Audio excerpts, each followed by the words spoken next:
Yeah, my name is Henrique Oliveira. I'm a painter and a sculptor, and I make also installations.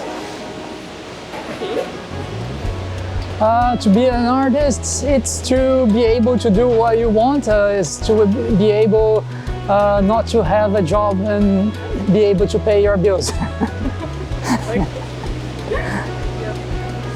I think when I was younger, it was easier to climb them. Today is more difficult, but I think I never had a particular relationship with trees, but my father, he used to have he has a furniture shop.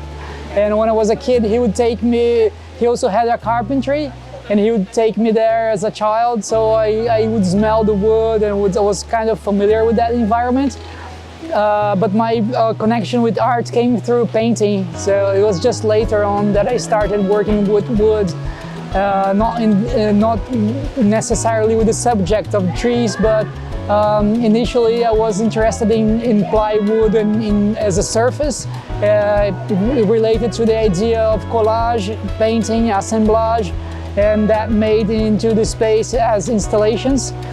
And then progressively that started to become three-dimensional, and then it started to get into organic shapes, which were already part of my painting production, but not my installation. Initially my installations, they're pretty much more geometric, and but when I started to develop some three-dimensional forms, they naturally went for this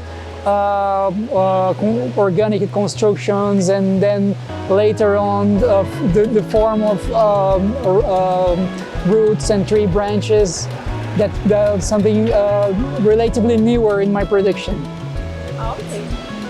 Yeah, the next project is a sculpture that I'm producing for a garden in Reims, here in France.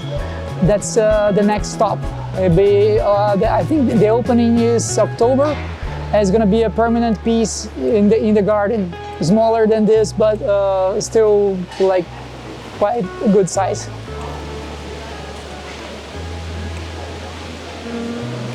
Yeah, that was from that process that I said earlier, like working with patches of plywood initially, in a kind of collage, painterly collage made directly on the wall, which at the beginning was more geometric because it was subject to the shape that plywood is cut and processed into squares and sheets. And I was working with those patches, and I was interested in the relationship of those pieces of wood when they break. Because of the wood fibers, it reminded me of brush strokes, and I was painting in a way that the brush strokes were evident. I was exploiting that way how painting works, and that three-dimensionality between the plane and the three-dimensional, and the space, the three-dimensional space that would create in my paintings. And that was a slow process, but I started from that. I noticed that the plywood was flexible enough to go around the column, so I started to create the first curves with that material, and then one day I progressively started using also other materials combined with wood. So once I made a piece using PVC tubes, and that material that gave the property of elasticity to a material that's dry and brittle like the plywood that I use.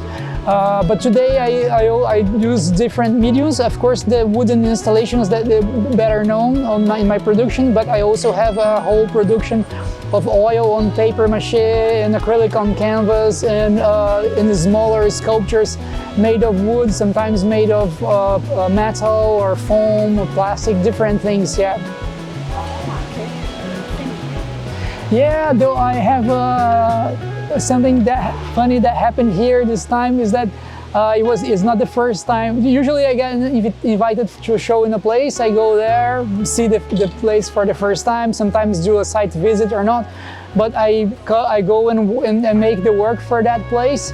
And this is the first time I think that I was invited for a place 10 years ago. I didn't do the project. I was feeling intimidated by the monumentality of the building. There's like Greek columns and like classic columns in this building, and I thought, no, I don't think I can work with this. And but later on, when Jean invited me again, I thought that the idea of the opera as a subject, not something to be intimidated by, but something to take advantage of, and that came with thinking about the title of the installation and relating it with the Werner Herzog movie Fitzcarraldo.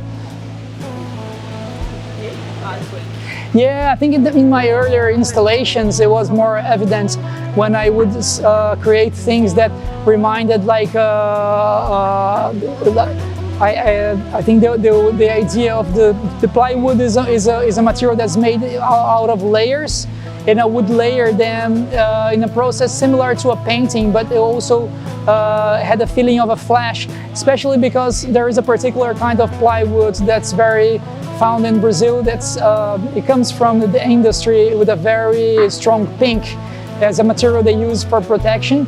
And once that material sometimes is painted white when they put on facades, and on those facades it starts to peel off, and the white paint starts to wash away.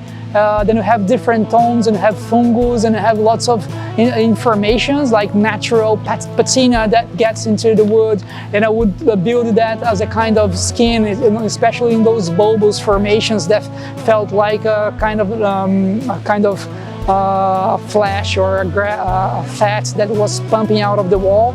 I think that was when we talked about that.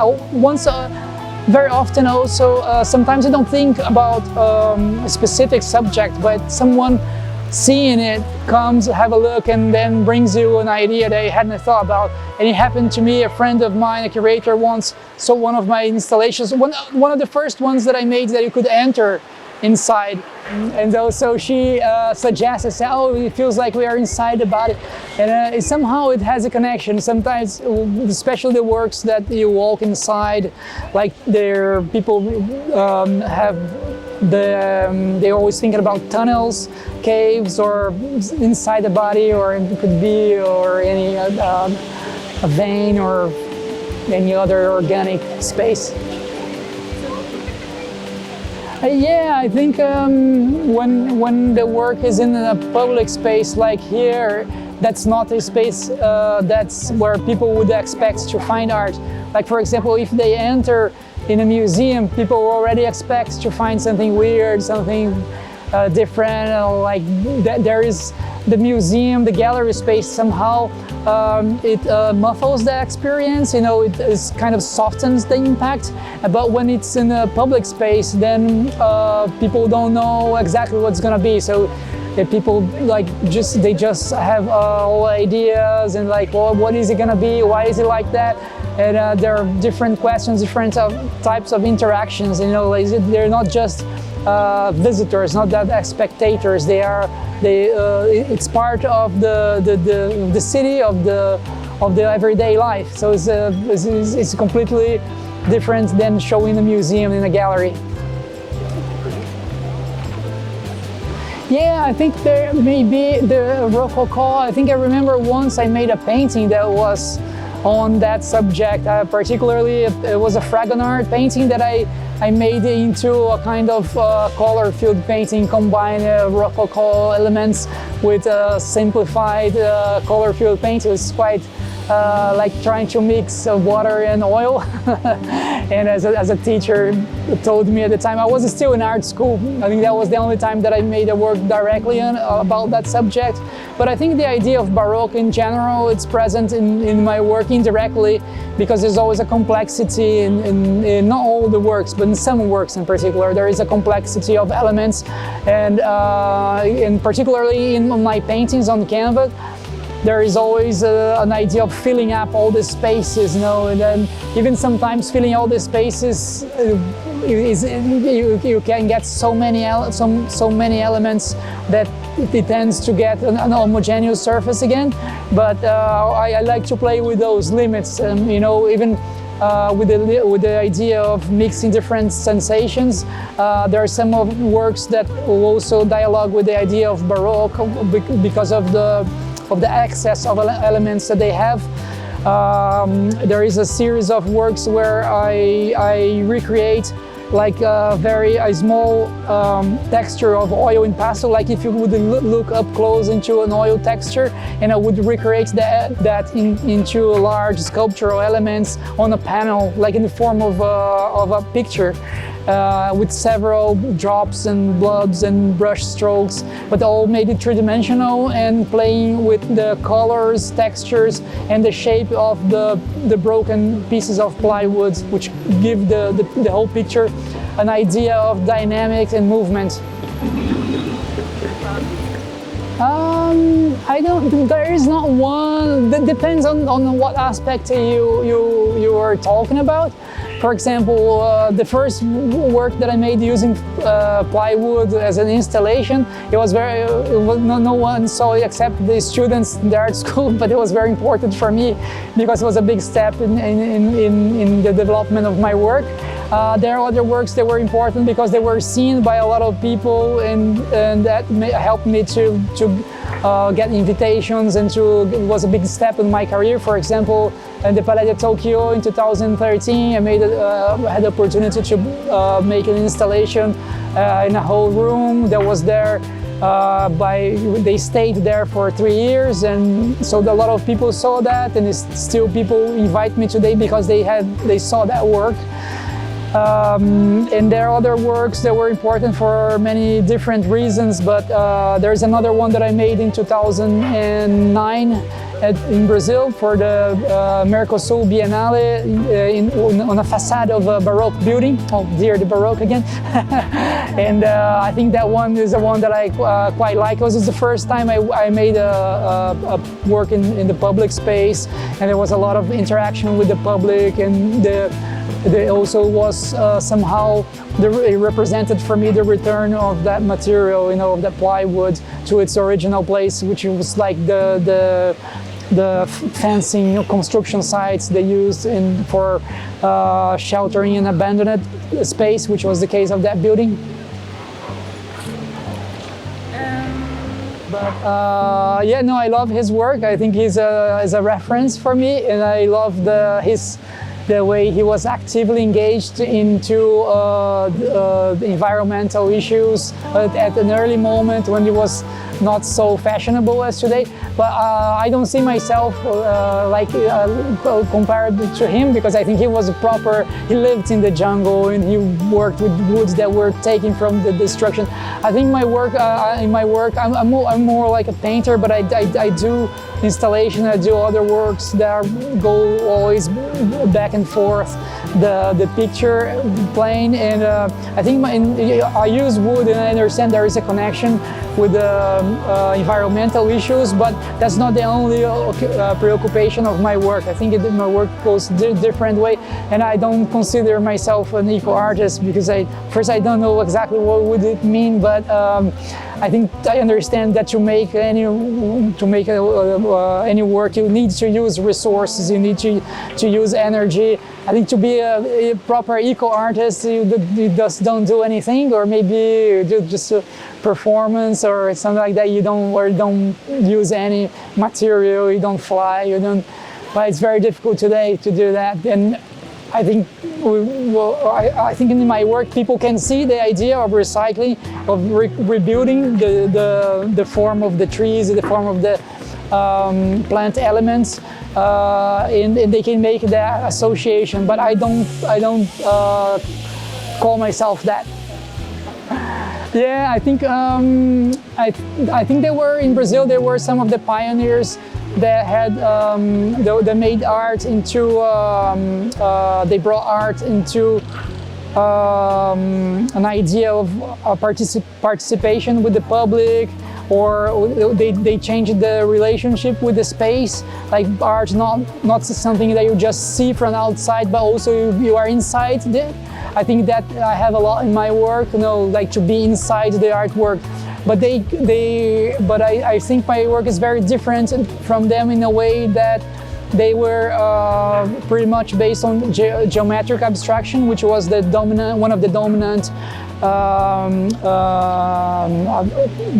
movements at that time in Brazil, mid 1950s, 1960s. And I love the work, I respect the work, but I also like very much some other artists that were less known, like for example, Iberê Camargo was a painter that used to do this very thick oil in pastels, and there is a lot of artists, Japanese descendants, that were like expressionists in Brazil, abstract expressionists that I really love, and I think my work somehow tends to have a stronger relationship with informal abstractions rather than geometry. But I think that I have for sure this relationship with Elliot Sica and Lydia Clark in the way that they displace the point of view of the observer from someone that's outside of the work to someone that's inside, or open the color into the space and all these ideas. I think they planted the seeds and somehow I cropped the fruits. You'll be too pretentious to compare my work with the movie. The movie that was really a crazy enterprise. My work would be just a detail compared with that. Even it looks big here. It's not comparable. It's just it can be a tribute to his movie, to a movie that I love. But there is also a sense of making something big and difficult and challenging, but in a much smaller scale. Oh yeah, the next interview I'm gonna say that too, because that was I said before. Sometimes people see things that you didn't think on the work, that then you can, yeah, you can see that. If you saw that, I'm happy that he brought you some new idea that I hadn't thought. But you can, yeah, there is maybe this relationship, like the huge boat inside the jungle is out of his environment. He's in a weird place. Maybe the huge tree outside of the jungle in the middle of the city is also a bit displaced somehow. But also the effort to make something, like to put all these little pieces together, make that crazy dream happen. Also in a much more humble scale, but for this adventurous spirit.